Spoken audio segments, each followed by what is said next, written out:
समयसार परमागम की कर्ता कर्म अधिकार की गाथा नंबर 113, 14 और 15 इन पर कल एक व्याख्यान किया था। इन पर तो व्याख्यान हो चुका है, लेकिन इनमें जो जयसेनाचारी कुछ विशेष बात कहते हैं, विशेष बात तो नहीं है, विशेष तरह से। पेज नंबर 183 सबसे नीचे की 3 पंक्तियां या अनुशीलन में। यद्यपि आचार्य जयसेन ने भी तात्पर्य वृत्ति में आत्मख्याति का ही अनुसरण किया है, तथापि प्रश्नोत्तर के रूप में कुछ नया प्रमेय भी प्रस्तुत किया है, जो इस प्रकार है। प्रश्न: आप बहुधा ऐसा कहते हैं कि शुद्ध निश्चय नय से जीव क्रोध आदि का अकर्ता है और व्यवहार नय से करता है। अब प्रश्न यह है कि जिस प्रकार व्यवहार नय से जीव द्रव्य कर्मों का करता है, उसी प्रकार व्यवहार नय से भाव कर्मों का भी करता है। तो फिर द्रव्य कर्म और भाव कर्म इन दोनों में एकत्व प्राप्त होगा, क्योंकि दोनों का ही कर्ता आत्मा व्यवहार नय से ही है। तो कहते दो भेद ही क्यों डाले तुमने द्रव्य कर्म और भाव कर्म के? क्योंकि द्रव्य कर्म का कर्ता भी जीव व्यवहार नय से है और भाव कर्म का कर्ता भी जीव व्यवहार नय से है। जब दोनों में एक नय लागू पड़ता है तो दो कर्म बनाने की जरूरत क्या, अकेला कर्म ही रखो और उसमें द्रव्य कर्म और भाव कर्म दोनों गर्भित मान लो। ये वैसा ही प्रश्न है कि जैसा हम कहते हैं कि परद्रव्य में एकत्व, मत्व, कर्तृत्व, भोक्तृत्व ये व्यवहार नय का विषय है, तो आत्मा पर को जानता भी तो इसी नय से है। तो जिस तरह की ये मिथ्यात्व हम और अपराध हैं, ऐसा ही जानना भी मिथ्यात्व और अपराध होना चाहिए। बिल्कुल इसी प्रकार का तर्क अपने मोक्षों में उपस्थित किया जाता है। ये तो आपने बहुत गहराई से देखा है कि जब उन कलशों का पाठ करते हैं और गाथाओं का पाठ करते हैं तो कुंद कुंद की भाषा भी बिल्कुल, यदि ऐसा मानोगे तो ऐसा हो जाएगा, ऐसा मानोगे तो ऐसा हो जाएगा, बिल्कुल गद्य जैसी ही सामने आती है। क्या न्याय शास्त्र जितने लिखे गए हैं, खासकर जो उनमें टीकाएं हैं और विस्तार से जिनमें खंडन मंडन है, वो सब गद्य में लिखे गए हैं। और उसका कारण ये है कि पद्य में ऐसी ताकत नहीं है जो तर्क और युक्तियों के भार को वहन कर सके। वो तो छंद और अलंकारों में तो बहुत मजा आ जाता है उसमें, समझे? किसी का वर्णन करना हो, नायक का, नायिका का, नगर का, तो पद्य बहुत बढ़िया काम करेगा। लेकिन एवं चेद एवं साध, एवं चेद एवं साध, यदि ऐसा मानोगे तो ऐसा हो जाएगा, ऐसा मानोगे तो ऐसा हो जाएगा, इसमें थोड़ी भाषा कमजोर पड़ती है। लेकिन पहले शुरू में तो सब पद्य में ही लिखा गया। उसका सबसे ज़्यादा मजबूत कारण ये है कि ये पहले शास्त्र लिखे ही नहीं जाते थे। भगवान महावीर से लेकर और भूतबली पुष्पदंत ने जब लिखना शुरू किए, उसके पहले 500-600 वर्ष तक एक लिखा ही नहीं गया, है ना। तो आप मानो दिगंबरों को निर्ग्रंथ कहते हैं, श्वेतांबर अपने को निर्ग्रंथ नहीं कहते हैं। क्या? तो निर्ग्रंथ का मतलब ग्रंथ माने परिग्रह, और परिग्रह से रहत तो है ही, लेकिन परिग्रह से रहत तो वे भी अपने को मानते हैं। कहते हैं तुमने 3 चीजें रखी, पिछी, कमंडल और शास्त्र, और हमने 14 उपकरण रखे, वो इतने ही से तो फर्क है। यदि 3 उपकरण के रखते हुए भी आप निर्ग्रंथ हो सकते हो, तो हम 14 जो आवश्यक हैं उनके रखते हुए निर्ग्रंथ क्यों नहीं हो सकते? उनका तर्क ये है कि दिगंबरों के पास शास्त्र नहीं थे, ग्रंथ नहीं थे, इसलिए वे अपने को निर्ग्रंथ कहते हैं। यानी उनने तो भगवान महावीर की वाणी जो मौखिक चली आई ना, उसके आधार पर ही उनका धर्म चला, और हमारे शास्त्र तो पहले से थे। समझा? अर्थ समझा ना? निर्ग्रंथ। और बात ऐसी भी है भी, ऐसी मतलब कि अपने यहाँ पिछी कमंडल तो अनिवार्य है, और वो साधु को खुद ही लेना पड़ता है। ये आजकल जो श्रावक लोग ले लेते हैं वो बात सही नहीं है। क्यों नहीं है सही? कि फिर साधु स्वतंत्र नहीं रहा, कहाँ जाना है उसे। जहाँ वो श्रावक चलेगा ना कमंडल पीछे लेके, उधर ही जाना पड़ेगा। श्रावक चला गया इधर तो साधु चला गया इधर, तो बिना पीछे कमंडल के फिर वो क्या करेगा? तो उसे इतना ध्यान तो रहना ही पड़ेगा, कहीं नहीं श्रावक तो वहीं जाएगा जहाँ साधु जाएगा, लेकिन आ रहा पीछे के नहीं। ऐसा विकल्प तो बार बार देखने का आएगा ही ना। क्यों? अपना सामान किसी के साथ हो तो आपको भी ये विकल्प रहता है कि नहीं? तो जो 24 घंटा अपन को जरूरत है, बाथरूम जाना है, कहीं बैठना है, तो पीछे से सफाई करनी है, कोई जीव जंतु ना मर जाए, तो वो चीज़ दूसरे के हाथ में कैसे दी जा सकती है? फिर वहाँ बैठना भी संभव नहीं रहेगा। कहीं कहीं तो रास्ता ऐसा होता है कि एकदम बहुत जीव जंतु दिखाई देते हैं, तो वो अपनी पीछे से थोड़ा सा सफाई करके और वहाँ पैर रख के आगे बढ़ते हैं। तो वो 4 कदम भी बिना पीछे के नहीं चल सकते। और मलमूत्र का भी ऐसा ही है, कभी भी आ सकता है। इसलिए सफाई का साधन भी 24 घंटा उन्हें उनके साथ रहना चाहिए, और वो किसी दूसरे को नहीं दे सकते हैं, पराधीन है। अब शास्त्र ऐसे हैं, मौखिक कितना याद रखें। एक शास्त्र की परमिशन है जो दिन के लिए बहुत आवश्यक होता है, इसलिए वे साधु लोग कोई एक किताब नहीं रखते हैं, अपनी एक डायरी टाइप रखते हैं, और उसमें वो सब नोट कर लेते हैं। क्योंकि इस किताब में जो चीज़ उन्हें चाहिए वो नहीं है, इसमें वो नहीं है, उसमें वो नहीं है, उसमें वो नहीं है। तो जो उनको दैनिक आवश्यक है, प्रतिक्रमणादि, उनका उसमें होता है। जैसे 10 भक्ति वगैरह हैं जो बोलना उनको जरूरी है। और भी जो महत्वपूर्ण चीज़ें होती हैं, जैसे समय सार की गाथाएं वगैरह, वो सब उसमें अपने नोट कर लेते हैं। इसलिए जितनी भी ये किताबें मिलती हैं ना, पंचास्तिकाय संग्रह, द्रव्य संग्रह, ये सब संग्रह ग्रंथ हैं, वे उनके बनाए हुए नहीं हैं, वे लेखक नहीं है उसके। उनने अपनी रुचि के अनुसार यहाँ वहाँ जो गाथाएं प्रचलित थी, जो उनके गुरु ने उन्हें पढ़ाई थी, तो उनने अपने लिए वो संग्रह कर ली थी। तो अपन कहते हैं ये फलाने मुनिराज का संग्रह है, और उसमें से हमने ये छापी है।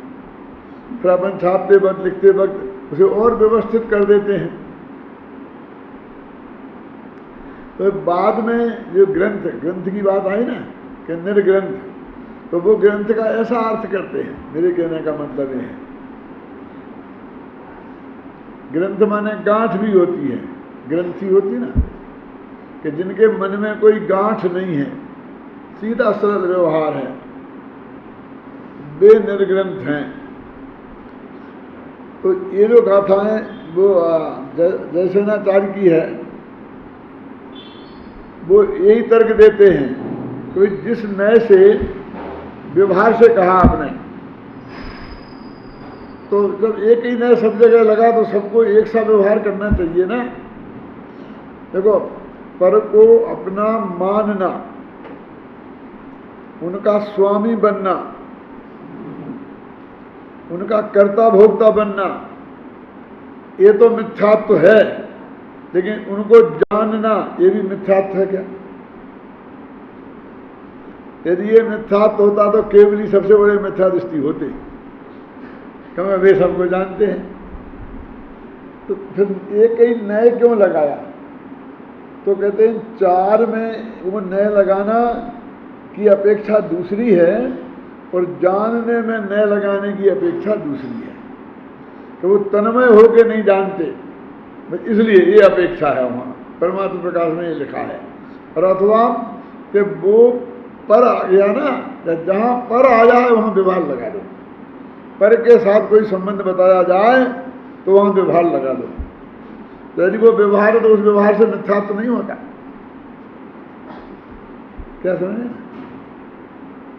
तो एक जैसा वहाँ लगा ऐसा यहाँ कहते हैं कि एक क्रोध नामक जो कर्म है, जो कार्मांग वर्णा का पुद्गल का बना हुआ है, और एक जो गुस्सा अपन को आता है वो भी क्रोध है। इसे शास्त्रीय भाषा में बोलते हैं भाव कर्म और उसे बोलते हैं द्रव्य कर्म। और इन दोनों का कर्ता व्यवहार नय से भगवान आत्मा है, ये शास्त्र में कहा है। वो कहते हैं जब एक ही नय से दोनों का कर्ता है तो अज्ञानी भी पर का, तो अज्ञानी भी कर्ता नहीं है, लेकिन अज्ञानी रागादिक का कर्ता है। ऐसा भेद क्यों डाला? क्या देखो, अब प्रश्न क्या है? आवाज आ गई?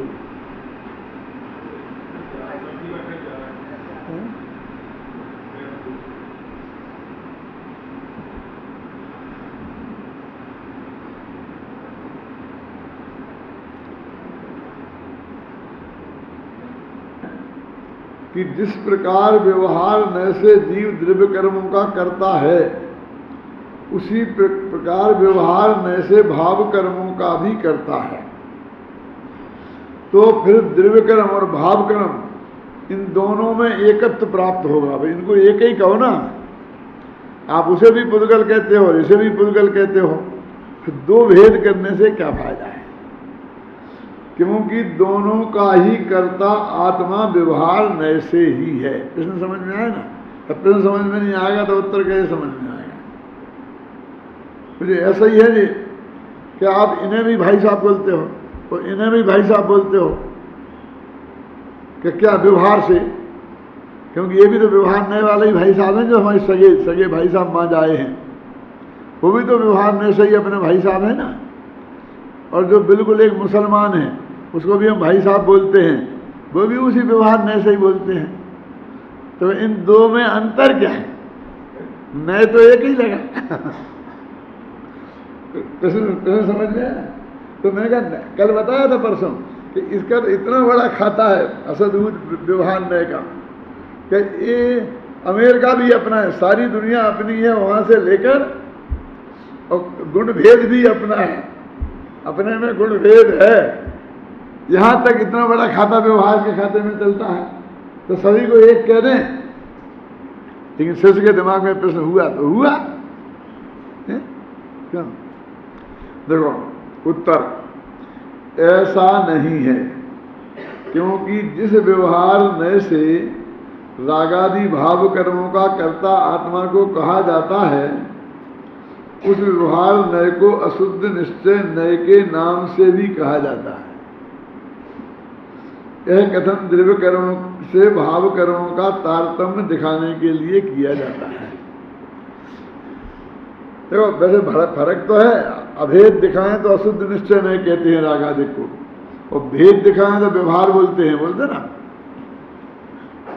यहाँ उनको दूसरी बात समझानी है ना, तो वो भेद नहीं डालते हैं, कहते उसे तो अशुद्ध निश्चय नय से कहते हैं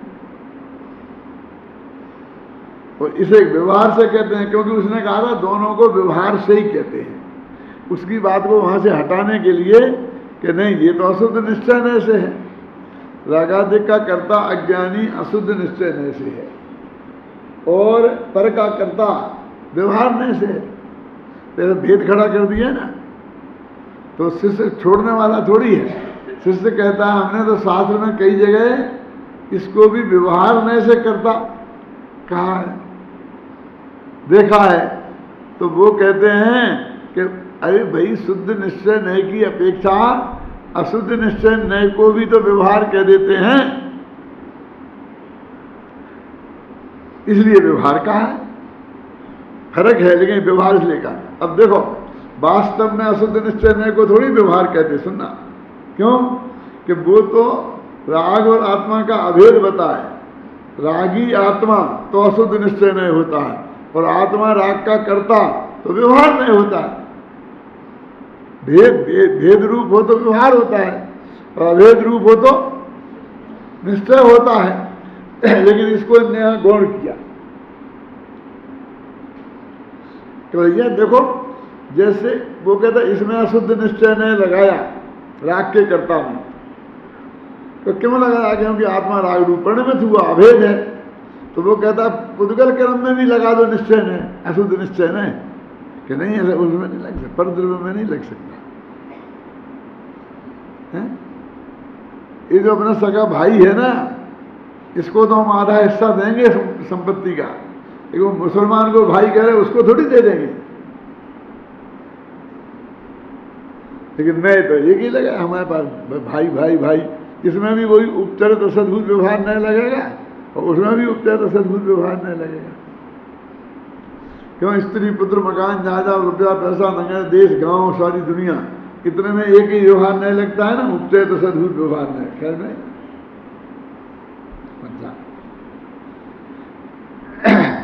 कि तारतम्य दिखाने के लिए हमने कह दिया कि तारतम्य क्या है तुम्हारा, वो बताओ हमारे लिए।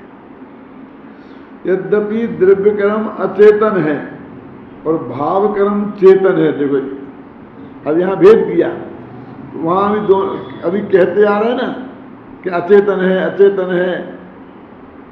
कितनी घिसाई करी थी अभी अचेतन की है?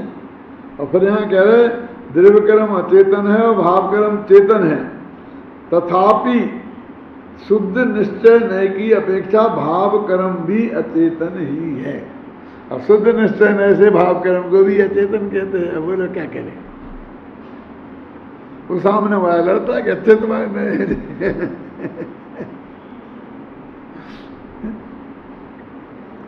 इस कारण अशुद्ध निश्चय नय भी शुद्ध निश्चय नय की अपेक्षा व्यवहार नय ही है।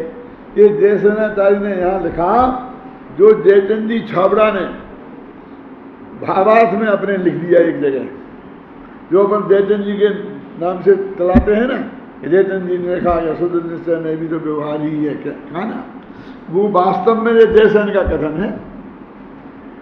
जब वे उसकी टीका लिख रहे थे तो जयचंद जी छाबड़ा, तो उन्होंने अकेली आत्मख्याति कोई पढ़ा होगा ऐसा थोड़ी है।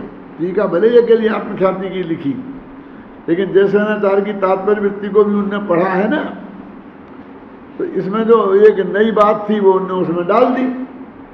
अब चूंकि हमने जयसेनाचार्य को नहीं पढ़ा, इसलिए हमारे लिए वो जयचंद जी की हो गई। क्यों? क्या तकलीफ जो आचार्य की थी वह पंडित की हो गई, इसलिए वजन कम हो गया उसका। जो संस्कृत में थी वो हिंदी की हो गई।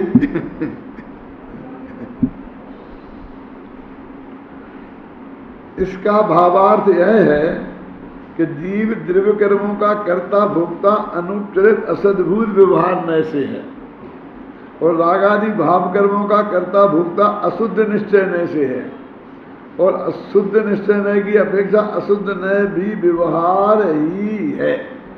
ऐसा उन्होंने लिखा। देखो, मैं अभी थोड़ा आपको एक और इसमें से नई बात बताता हूँ कि भैया वो व्यवहार है, लेकिन व्यवहार में भी फर्क है ना। एक सद्भुत व्यवहार नय से है और एक असद्भुत व्यवहार नय से है। एक अनुपचरित असद्भुत व्यवहार नय से है और एक उपचरित सद्भुत व्यवहार नय से है। तो हम व्यवहार नय के भी तो बदल गए ना। लेकिन जब हमने अकेला व्यवहार का नाम लिया तो अकेला व्यवहार कहेंगे तो ऐसे ही बोल देंगे व्यवहार नय से है। अब उसमें चार में से कोई भी भेद हो सकता है, तो भेद भी है गहराई में जाएं तो, और ऊपर से कहेंगे तो भेद नहीं भी है ना। शास्त्रों में विभिन्न स्थानों पर विभिन्न प्रकार के कथन आते हैं। आत्मा को शुभाशुभ भावों का कर्ता भोक्ता कहीं तो व्यवहार ने से बताया है और कहीं अशुद्ध निश्चय ने से देखो। इस प्रकार के कथन को पढ़कर चित्त में जो असमंजस हो जाता है उसका निराकरण तात्पर्य वृत्ति के उक्त कथन से भली भांति हो जाता है। निष्कर्ष के रूप में कहा जा सकता है कि इन गाथाओं का मूल प्रतिपाद्य यही है कि बंध के कारण रूप जो मिथ्यात्वादि प्रत्यय हैं, यह भगवान आत्मा उनसे भिन्न है। इस कारण यह भगवान आत्मा बंध का कारण भी नहीं है और बंध का कर्ता भोक्ता भी नहीं है। क्योंकि जैसे जो वर्णादि से भिन्न है वैसे रागादि से भी तो भिन्न है ना। क्या वर्णादि अनुरागादि तेने जो भाव को न्यारा किया, वर्णाद्या राग मोहादयो वा सर्वे भावा भिन्न वा स्वपुरुषा। तो इस तरह जो 3 गाथाएं थीं, उन गाथाओं में जैसेनाचार्य ने क्या अर्थ किया विशेष, ये स्पष्टीकरण उसमें था जो आत्मख्याति में नहीं था, इसलिए अपन ने ये वहां से ले लिया। तो इस तरह से आपका जयसेनाचार्य की टीका का भी स्वाध्याय होता जा रहा है, ख्याल में है ना। अब आगे की गाथाएं पढ़ते हैं। अब आगामी 10 गाथाओं में, ये 10 गाथाओं का ग्रुप आएगा, 5-5 के ग्रुप में 2 तरह से। इन 10 गाथाओं को 2 कलशों में बांधा है। ये परिणमन की शक्ति जब है ना, उसमें विघ्न तब क्यों न हो स्वयं करता स्वयं के परिणमन का जो वो कलश है ना, पुद्गलों में है स्वाभाविक परिणमन की शक्ति जब, और उनमें है न कोई विघ्न तब।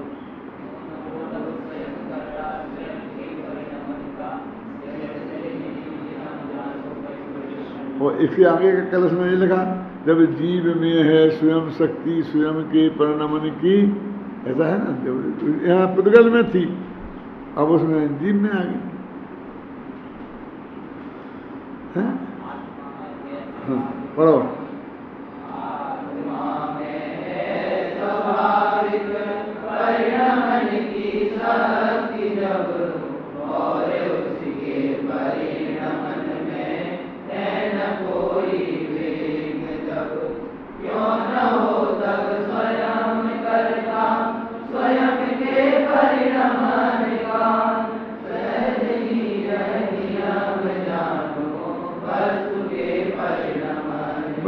इतनी सी बात इन 10 गाथाओं में कही है, और 2 कलश और 10 गाथाएं, लेकिन बहुत महत्वपूर्ण है ना कि जितने काल तक आपका उपयोग इस पर रहे उतना ही अच्छा है। मैं एक पूछना चाहता हूँ, और उनके परिणमन में है न कोई विघ्न जब, ये संस्कृत में कौन सा शब्द है कि जिसका ये अनुवाद किया गया है? सोचो।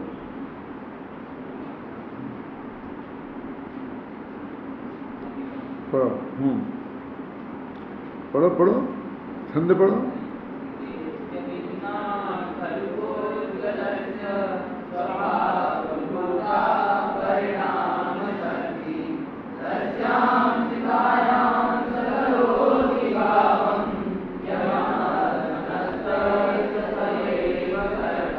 ये ना अवेगना, अवेगना शब्द है, स्थिति अवेगना खलु पुद्गल से। ये अवेगना का अर्थ है कौन सा? है न जिसमें कोई विघ्न जब। मुन शक्ति पड़ी है लेकिन अविघ्न पड़ी है, इसमें कोई विघ्न नहीं आए, ऐसी शक्ति पड़ी है। शक्ति होती है लेकिन उसमें विघ्न बहुत आते हैं बहुतों में। तो कहते हैं प्रणमन की शक्ति में कहीं कोई विघ्न नहीं आ सकता। माने जो द्रव्य स्वयं के प्रणमन को कर रहा है, तो कोई अगर उसमें विघ्न डाल देवे तो वो कुछ देर को रुक जाए प्रणमन करने को, ऐसा संभव नहीं है। इसका नाम अविघ्ना शक्ति है? देखो ये गाथाएं पढ़ते हैं। देखो जब आगामी गाथाओं में श्रीयुक्ति यह समझाते हैं कि जीव और पुद्गल दोनों ही पदार्थों में परिणाम शक्ति होने से, वो 47 शक्तियां हैं, उनमें एक परिणाम शक्ति है। वे स्वयं ही परिणमनशील हैं। उन्हें स्वयं के परिणमन में पर की अपेक्षा रंच मात्र भी नहीं है। क्यों नहीं है भाई पर की अपेक्षा? तो कहते शक्ति ही उसे कहते हैं जिसमें पर की अपेक्षा ना हो। जिसमें पर की अपेक्षा हो उसे शक्ति नहीं, उसे कमजोरी कहते हैं। क्या कि थोड़ा तुम मेरा को सहारा दे देना, मैं बैठा हूं तो उठना है मुझे, कि लाठी रख लो, तो ये वो कमजोरी की निशानी है कि शक्ति की? तो कहते उसके परिणमन में ऐसी कोई कमजोरी नहीं है। जब 47 शक्तियों का वर्णन किया इसी समय सार में, तो आपने पढ़ा होगा, यदि गहराई से पढ़ा है तो उसमें एक प्रश्न है कि गुरुदेव बार बार कहते हैं ना कि यहाँ जो आत्मा की बात चल रही है वो दृष्टि के विषयभूत आत्मा की बात नहीं है, घबराना नहीं। तो किसकी है? कि जिसमें अनंत गुण शामिल हैं और उनका निर्मल परिणमन शामिल है। निर्मल पर्याय को शामिल करीने बात से, तो अब पर्याय शामिल है तो वो दृष्टि का विषय तो नहीं ना निर्मल।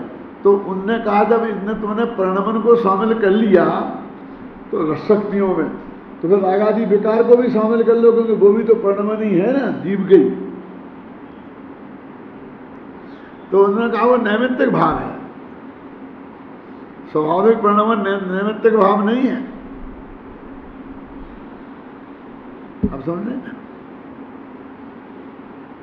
नैमित्तिक भाव है तो उसमें तो पर की अपेक्षा लग गई ना, तो समझना। तो वो तो कमजोरी हो गई, शक्ति कहां रही? आत्मा की कमजोरी के कारण राग होता है और शक्ति के कारण तो वितरागता में परिणमित होता है।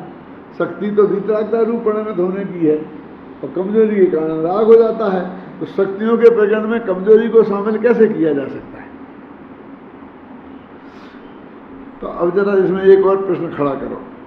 बोलो रमेश जी, लगाओ माथा। कि उसमें कर्म का उदय निमित्त है, क्या है?